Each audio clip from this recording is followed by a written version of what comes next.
You're listening to The Startup with Monique LeRae, only on LA Talk Radio.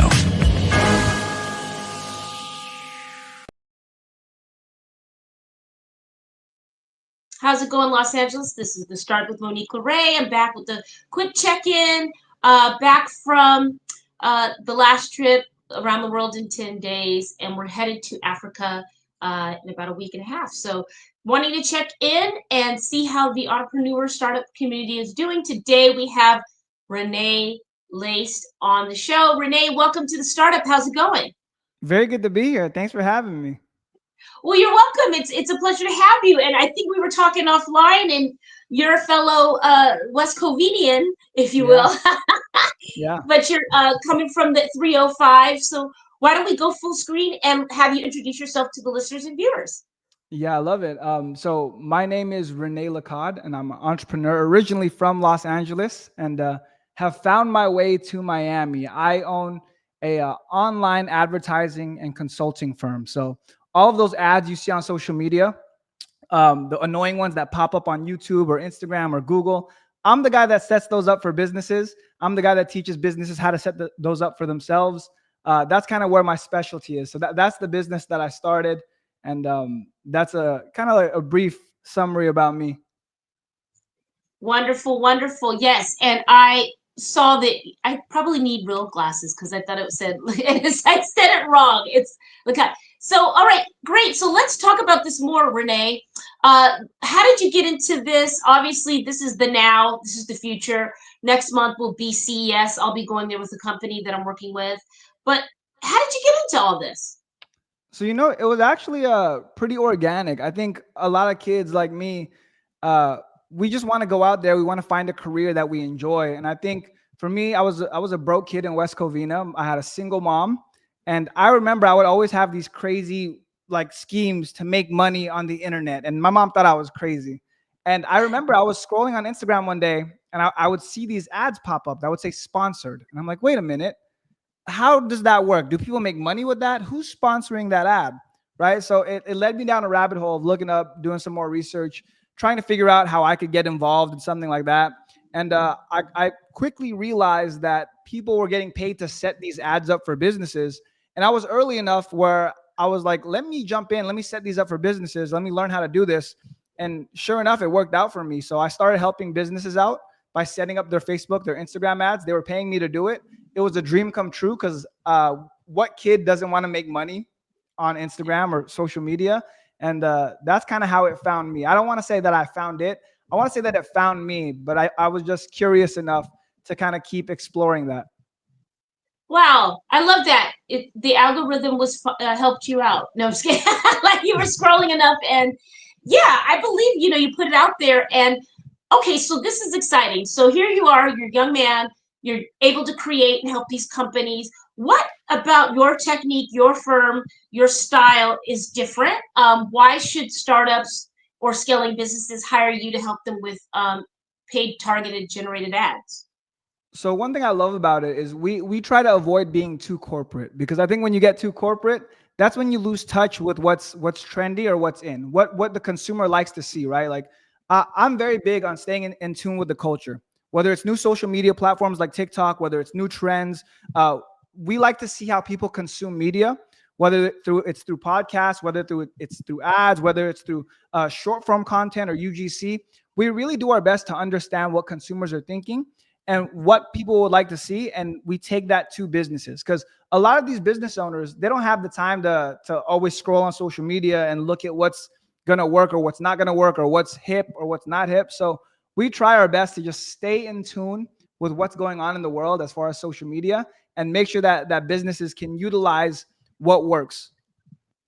Yeah, that's good. You keep your finger on the pulse. All right, so let's jump into some of the things for the culture that's happening in the first quarter in Q1 of 2025. What style, without giving away your secret sauce and your methods, because I know it takes time to track these things and stay on top. But what are your spidey senses saying about the top of 2025? Where should people be going with their storytelling for their brand? So one of the biggest things is that these professionally produced ads or videos, they're not really working anymore. They don't hit like they used to hit, right? When we explore all of 2024 and everything that's happened in 2024, the videos and ads that are doing well for brands and businesses are videos that look like they're just shot on a phone. We see examples of this everywhere in pop culture, whether it's Kanye West purchasing a Super Bowl ad and going against every single marketing strategy. He had bad lighting, terrible audio, terrible quality. He picked up his iPhone and said, "Hey, go to Yeezy.com and I'm gonna have shoes and stuff on there." It was the opposite of what you want a Super Bowl ad to do. You're spending millions of dollars to get the Super Bowl placement. You want to produce this like highly produced ad with 20 celebrity endorsements. He did the complete opposite. He picked up his phone. He made a quick little iPhone video, talked to the audience, put it on the big screen, and it worked out really, really well for him because that's one of the ads that a lot of people talked about on social media.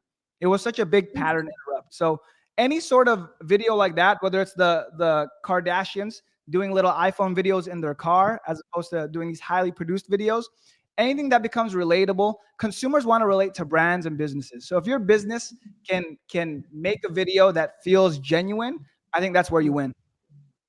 Great feedback, and I appreciate that market example. And you have analytics besides the word on the curb on social media. I mean, do you have analytics to back that ad actually did well? 100%, 100%. So I think when we analyze Kanye's, and again, this is, I wouldn't have the source, but it is something that I read. It said that he spent about $7 million on this advertising spot, and the store sold out. And I think they did about 28 million. I think Kanye actually posted this himself, if I'm not mistaken. I think Kanye posted that they did 21 or 28 million dollars in sales. So they literally got triple their return on ad spend just from this crazy, like unorthodox Super Bowl ad spot. And you see examples of this all across the internet, by the way. There's random people that will post a random TikTok video about a product, and they'll go and they'll sell the product out for weeks because of how much traction these small little relatable videos can get. That's really good feedback, and I guess that really is giving us an insight on what people are hungry for. Maybe people want more of the truth, a real lens, a true look inside something. I mean, maybe that makes it more approachable. I mean, what are your thoughts? I know you're not a therapist, but what are your thoughts psychologically behind these ads doing well? Well, I mean, this is a great question. Honestly, I know you said I'm not a therapist, but I do try to study as much as I can about consumer psychology. And I think a big part of it is just feeling like they're being referred by a friend. When our friends refer us to a product or a service, we're more than likely to do it, right? Whereas if a stranger were to try to tell us to do something, it almost feels like they're selling us. An example I like to use, and people laugh at me all the time, but it's let's say your friend were to set you up on a blind date with a guy. You're more likely to go on that date versus if the guy just approached you and tried to sell you on it himself. So that's kind of the way I view it. We look to be referred to by friends, and I think people just like that authenticity. It feels like they're being referred a friend to a product versus being sold something. Love it, and that is very true. I can definitely identify with that. Guys, if you want to get ahead of your streaming, if you want to get ahead of your ad space, things are shifting and moving, and you want to keep your finger on the pulse. No matter what you're selling, you have to have great marketing behind it. Renee is here to save the day and set it up. Real quick, Renee, what's your dream client or product, maybe that you haven't worked with before, that you would love to attract for the new year? You know, I've never been asked that question before. That's a beautiful question. I think honestly, my dream client would be a big mainstream brand. I think up until now, I've always worked with businesses that have been able to grow, but they haven't been necessarily a mainstream brand like a Coca-Cola or a McDonald's or a Pepsi. So if I were able to work with one of these dream brands, that would be great, because I think it does a lot for the portfolio. And you don't see these big companies like this doing this style of advertising yet. I think they have it organically because everyone knows about them, but I don't think they've put some thought into how they would do it and be a little bit more calculated with it. So I think if I can get behind the reins of a big mainstream brand like that, I think I could do something game changing. I believe it. I can feel that from here. And There's a lot of talent that comes from West Covina. So I'm I'm an advocate, Renee. All right, where can people find you on social? Where can they book a consultation / discovery call? I'm on all socials. It's just at Renee Lacad. You can find me on all socials at Renee Lacad, how it's spelled on the screen here. But if you want to work with my firm, it's Lacad Consulting. You can look us up on Google. We have a big corporate office here in Miami, so we're pretty legit, if I say so myself. But at Renee Lacad or Lacad Consulting, however you want to do it. But I'm around. I'm easy to find.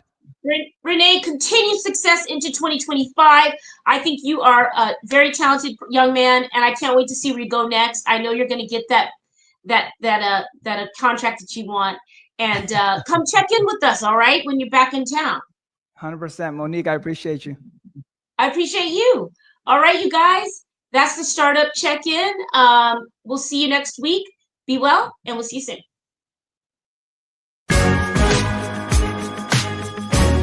You're listening to The Startup with Monique LeRae, only on LA Talk Radio.